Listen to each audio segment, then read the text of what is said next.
All right, Fresh. Let's go to the rivalry that is only referred to as the game. This is a battle between, this is one of the matchups that we have been waiting for ever since last season. We've been waiting for this one since the schedule came out. We know that it's going to be played every single time on the last Saturday in November. You take a look, Fresh. This is the type of rivalry game where people have toilets painted and the opposing team's colors in their houses so they can take a number 2 on the school logo at all times. Yes, I do know someone who does have that done in their house. They're Fresh. We're talking about the Ohio State Buckeyes going up to Ann Arbor, Michigan to face the Wolverines. Both teams for the second straight year 11-0, both teams 8-0 in the conference.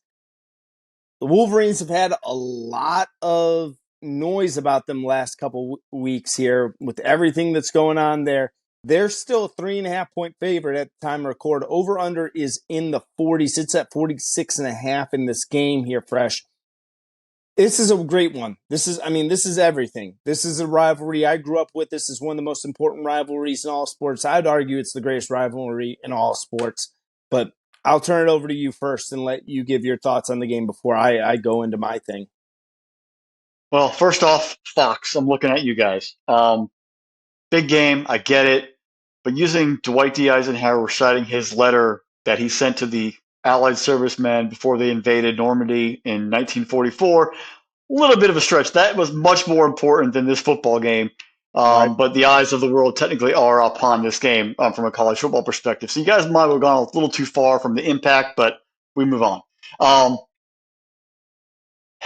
the Buckeyes they aren't favored in this football game? Nope. Huh? 3.5-point Seriously? dog. First time in 5 years they have not been favored in this ball game. Well, the last time they weren't favored, they hung 60 plus on Michigan. Just going to put that out there just to get that ahead of the curve. Um, Amidst all the Michigan stuff that's happening, I think this, you can call it what it is about the sign stealing and whatnot. I think that the reason why there's been a lot of pain and a lot of attention in this ball game is because there's been so many other things around that Michigan program that have happened. We won't spend this time diving into them, but they are all true. Their own little items have been more like pinpricks that have led to this becoming so big and so large and getting so much attention. Um, what Jim Harbaugh has done with the Michigan football team early on before 2020, he hadn't really gotten his feet wet. They were kind of all over the place, very disorganized, maybe a little archaic at times. But in 21, 22, and 23, he has built it at the line of scrimmage.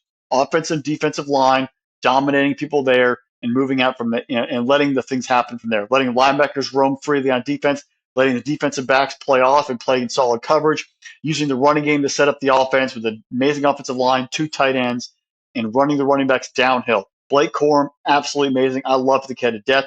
What he does on the field, what he does off the field, he is a dominant back. The one thing that worries me about Michigan is they never have to play from behind. The 2 times they've ever had to truly play from behind in the second half, Georgia, they were getting their butts whooped. That did obviously not turn out too well. And then TCU, they got themselves in a ball game and they couldn't find ways to get back and get on top. And they had struggles in the passing game to be able to come back. That's the problem with this football team. They have to play from ahead the entire time. It has to be a one-score football game where they can keep the running game involved. If you put them down by 10 plus in the second half, J.J. McCarthy and that passing game are not efficient enough to lead a comeback. They're not built that way. They are built to be a very tough and intimidating football team, and they are the ones to do the intimidation, and they are the ones to dominate and push away and play on their terms. If you flip the script on them, that's where you're successful, but you have to be able to get past that very, very solid defense and that very intimidating, dominating offensive line to build that lead. That's where the challenge is. They own you at the line of scrimmage, and you cannot allow that to happen. If they dominate your line of scrimmage, they will run the ball, take the air out of the football, kill the clock, put points on the board, and eventually just let that sort of build slowly. And before you know it, you're trapped and you're suffocated, and the ball game is over. Michigan just wears you down physically, and you win. That's what Harbaugh has done to build this football team. You've got to find ways to get past that and break that down. Whether that means attacking that secondary, hitting big plays early, you cannot play on their terms. You've got to be able to get creative with your offensive defense and fight back. This year, Ohio State's defense, absolutely tremendous. 2 years ago, they were atrocious. They were much improved last year. This year, they are a force to be reckoned with, and they are forced to compete with what Michigan has offensively. Blake Corum and Edwards at running back, that offensive line up again for another Moore Award, a host of players, receivers and the tight ends. Nobody, unless you're a diehard Michigan fan, nobody knows who they are because they're never actually needed to make a big play in a ball game. They have not had to show up and become a major playmaker. They are there to play action game. They are there to get a couple first downs here and there, but they are built differently. If Ohio State is going to win this football game, they have to own the line of scrimmage. They're going to have to play ugly and play nitty and gritty, play old school, and force them to throw where the Ohio State secondary becomes playmakers and they can actually allow it to go down. You've got to own the line of scrimmage. You cannot let those pulling guards get out. You've got to be able to hit the gaps and take out the running game and force McCarthy to throw the football and put him in situations where he's throwing not just in an even football game, but third and longs or in situations where they are down by multiple, maybe 10, 14 points in the second half where they have to make throws. They have to make big throws with time of the essence. That's how you beat them. You've got to turn the tables on Michigan and force it. And it's not easy. I'm not saying it's easy. I don't care if they already know what your plays are, you know what their plays are or not. You still have to execute when it comes down to the end of the football game. Can J.J. McCarthy make big throws when the game's to the line? Or is that Michigan offensive line, that running game, be able to dictate early on and push Ohio State out? McCord, on the Ohio State standpoint, you got to show up a lot more than you did in South Bend versus Notre Dame.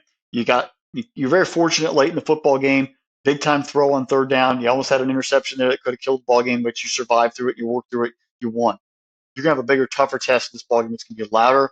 The intensity is even more. Because honestly, if you lost to Notre Dame, you could have made up for it by winning this football game. But if you lose this ball game and you have a bad outing, it's going to be a lasting impression that everyone's going to have on Ohio State. You've got to come out here, play within yourself, play within the offense, trust your playmakers, trust the running game.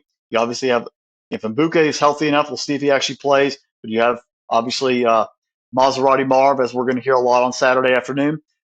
He's going to get double covered. Who else do you trust in this offense? You can't force everything to Marvin Harrison Jr. As amazing as he is, you can't do it because against great defenses, you're going to become a follow-up. You're going to fall victim to the trap, and they're going to find ways to get you.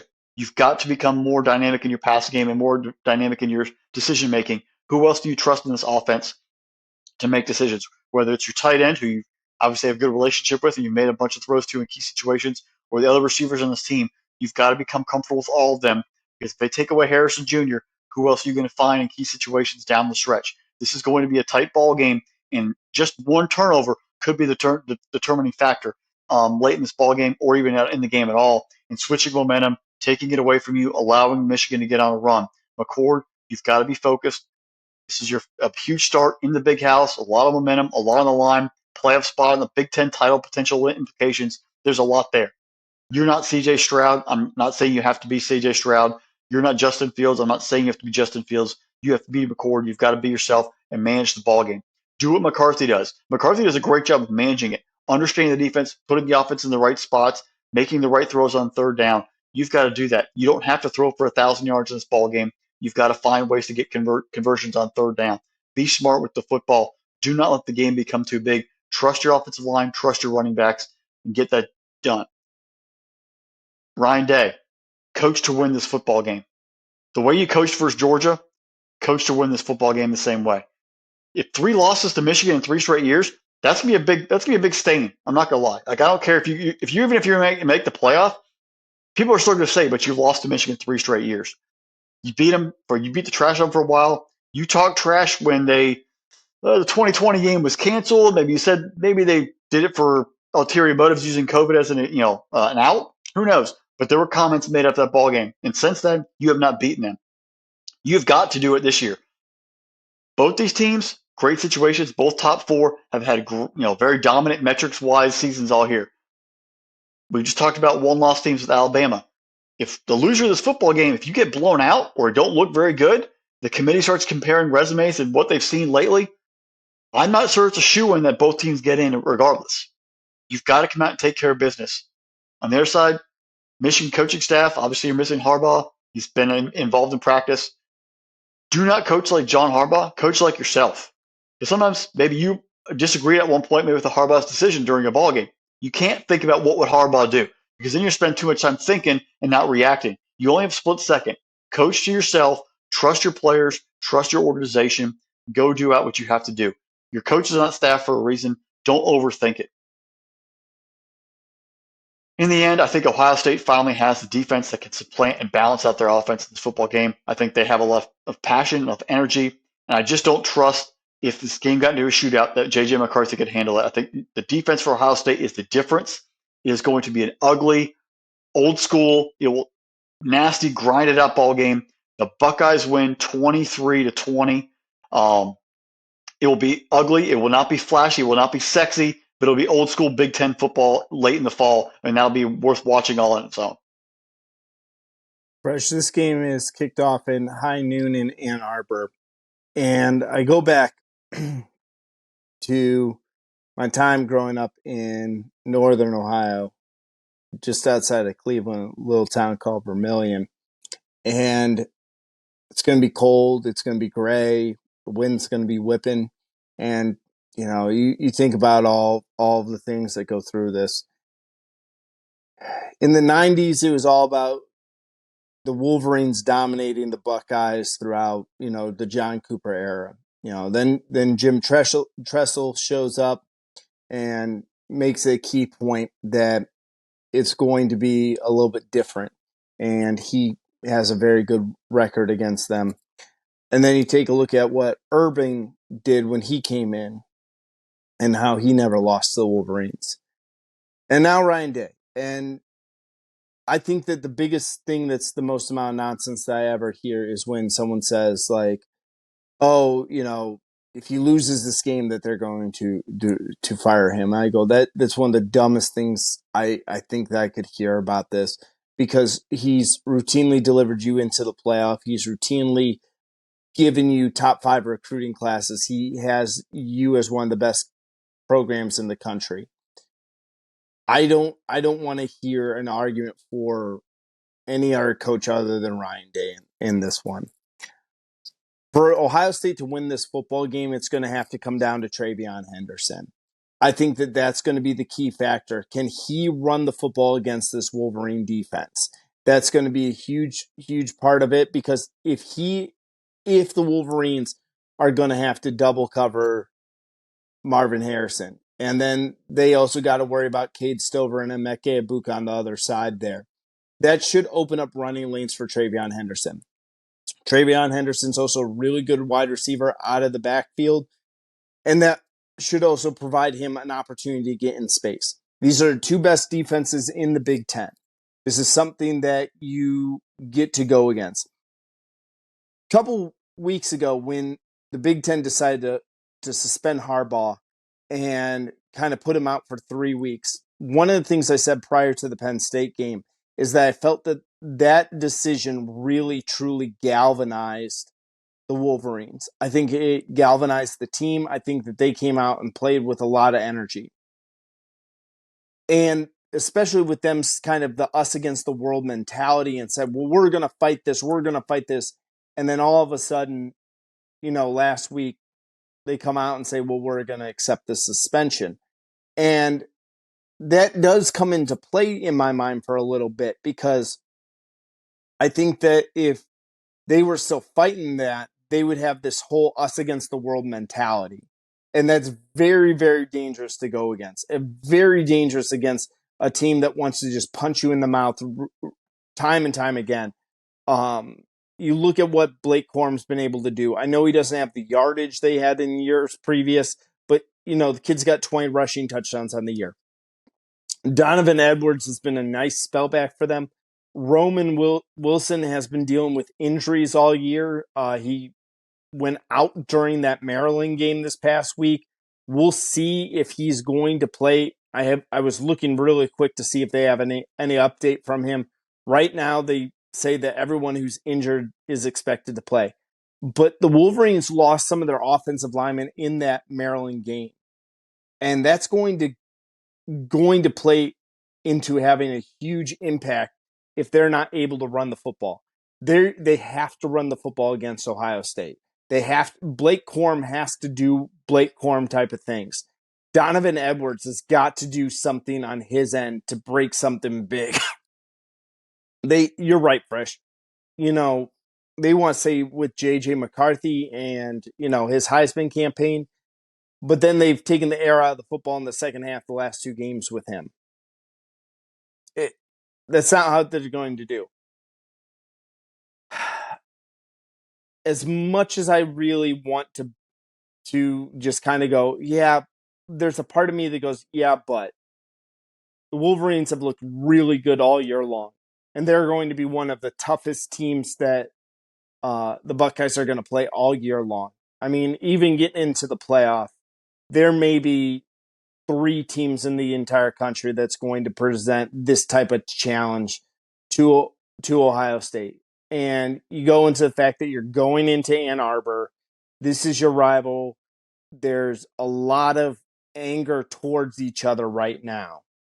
I mean, there is a lot of vitriol between these two programs.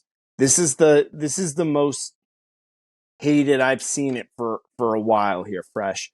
And I can't discount that because on Saturday everyone's going to come to play. Everyone's going to come to play no matter what anyone wants to say. You want to point out and say there's this advantage, there's that advantage. I'd say this. I would tell people I wish it was still open. I wish I would tell people if you're in Ohio, grab you some Dairy Dock ice cream. Go out if you're going to meet halfway, go to Toledo, get yourself some Tony Paco's hot dogs, and lock yourself in for 3.5 hours of tough, hard-nosed football, because that's what this game's going to be. Kyle McCord, you could be the hero, you could be the GOAT, man. You could be one or the other in this game. This is the game where legends are made. This is the game where you could be an absolute legend in this football game. Same with you, Henderson, Harrison, and the same thing goes on the opposite side.